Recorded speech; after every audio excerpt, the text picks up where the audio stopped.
What's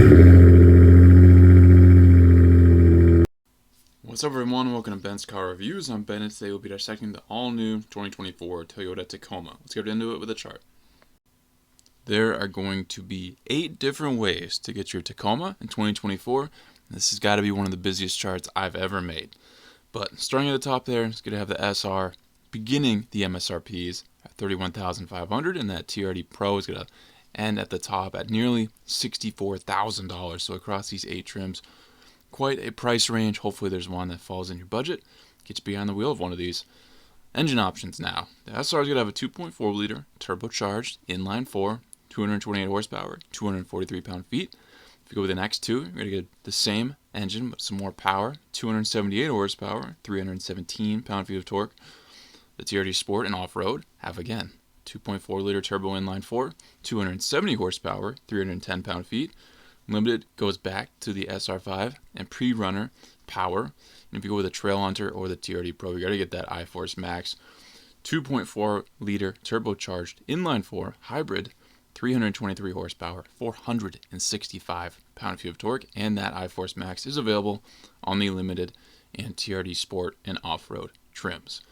Looking at transmissions, it's either going to be an 8-speed auto on the majority of these, but the TRD Sport and Off-Road have availability for a 6-speed manual, so if that's your thing, you can get that on those. As far as drivetrains go, the first 3 are going to be only rear-wheel drive. TRD Sport can be rear or 4, and the rest will be 4-wheel drive. And there you can see all your MPGs varying across the board. Surprisingly, the one with the most power there, but also not surprisingly, the hybrid is not too shabby at all. Really, pretty much the best one there. Real quick guys, your Ben's Car Reviews. I try to bring the most accurate and relevant information under 10 minutes. There's no misleading and no waste of time. If that's something that's intriguing to you and you like this content as you watch, please like and subscribe so you continue to grow the channel. Let's keep going. It's been a quick 11 months since the first information came out for this redesigned Tacoma. Now that it's here, it's confirmed that styling is totally new and prices are astounding at the top of the trim ladder. So let's get into that exterior.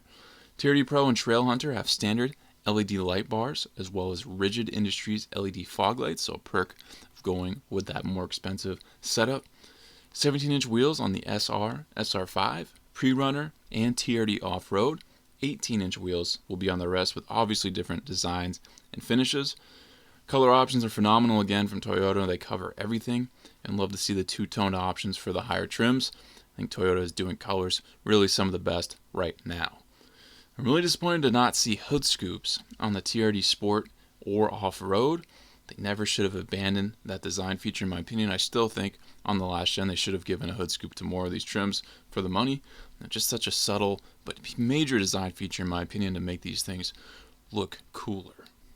Bed lengths will either be 5 or 6 feet depending on your trim. There's extra cabs, double cabs available as well. Max towing is 6,500 pounds, which is less than I would have guessed, but these things obviously aren't being purchased for extreme towing. I would need to dedicate an entire video to the differences between the TRD Pro and the Trailhunter. In short, TRD Pro is being marketed as the off-road beast, while the Trailhunter is geared for overlanding. The TRD Pro will have features like a TRD-tuned Fox suspension, 33-inch rugged terrain tires, and high-clearance bumpers. Added protection for the Trailhunter consists of high-clearance steel bumpers, frame-mounted rock rails, as well as steel skid plates, protecting the engine, transfer case, rear diff, and fuel tank. It also has Old Man Emu 2.5-inch forged monotube shocks with external remote reservoirs, a sports bar, and high-clearance off-road exhaust.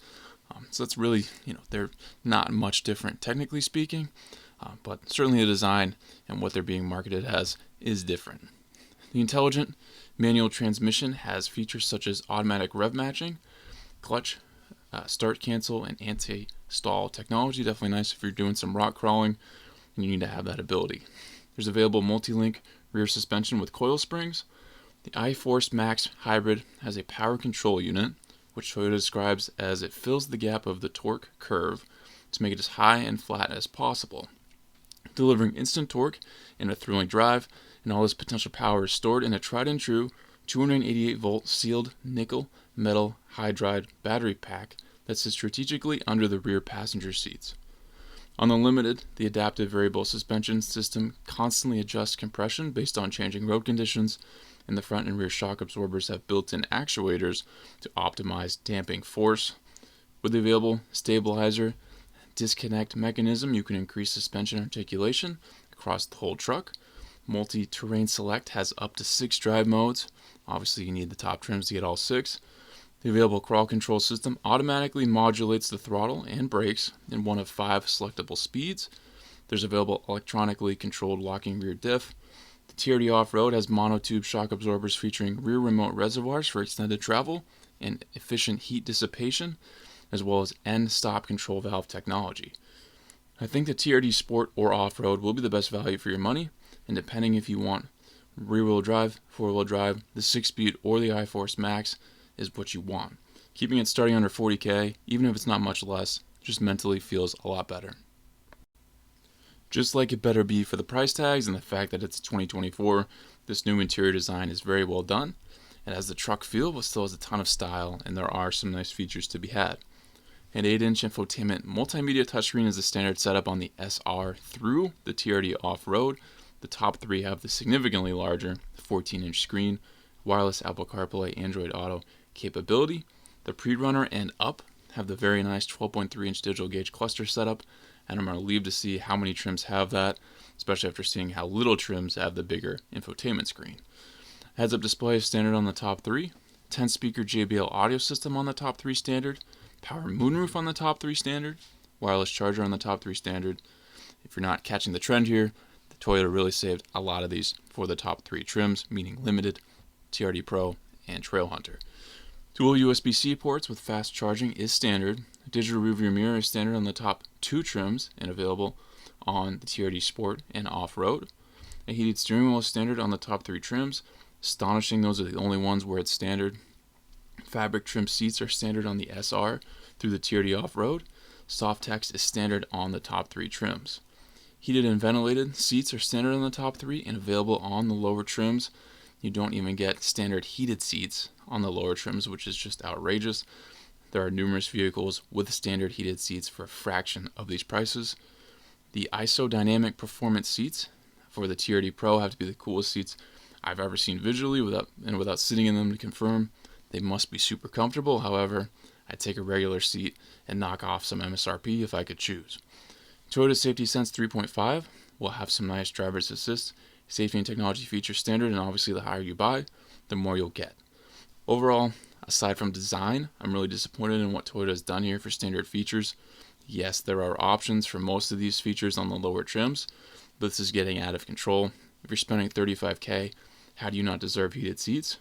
How does the TRD Sport and Off Road not get the bigger screen or a moonroof?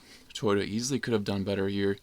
I'm a huge Toyota fan, but at these prices and the lack of standard amenities, I would quickly want to look at other places to spend my money. And you guys, if you're in the market for a mid-sized truck, which should really be called the new full-size truck, looking at this TRD or Tacoma, you have a lot of options to go against that. Of course, the Chevy Colorado, GMC Canyon are two of the big ones that come to mind. Nissan Frontier, definitely along those lines. That they're all doing well in their own ways. The Frontier is going to come in significantly less expensive than this, and I'm going to go ahead and attach videos for those 3 at the end of this video if you want to directly compare what they're doing for 2024. But if you want to go down the Tacoma route, obviously the Tacoma name, super reliable. They're everywhere. Not seen too many of these new ones yet, but I'm sure we will, even with these high prices. But there are other options out there if you think these prices are too high and you're not getting enough for your money. But if you go down this road, I bet it'll be a great deal. It should be a nice vehicle for years to come. Hopefully this video laid things down a good way for you guys. Thank you for watching this Benz car review. Please subscribe if not already. And for a future review, drop in the comments and I'll see what I can do. If you'd like to become a member of the channel, have that option. Check that out and join if you'd like, and I'll catch you on the next Benz car review.